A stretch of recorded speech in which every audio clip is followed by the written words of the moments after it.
તો Vadodara chemist and druggist એસોસિએશનનો અંદરનો આંતરિક વિવાદ સામે આવ્યો।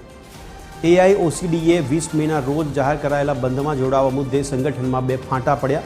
પ્રમુખે બંધમાં ન જોડાવાની જાહેરાત કરી હતી, જેની સામે ટ્રેઝરર રોમિલ કાનપરાએ પ્રેસ કોન્ફરન્સ યોજી બંધને પૂર્ણ સમર્થન આપ્યું છે। તેમણે જણાવ્યું કે પ્રમુખનું નિવેદન અંગત છે અને ઓનલાઈન ફાર્મસી સામે વડોદરાના 99% કેમિસ્ટો આ બંધમાં જોડાશે।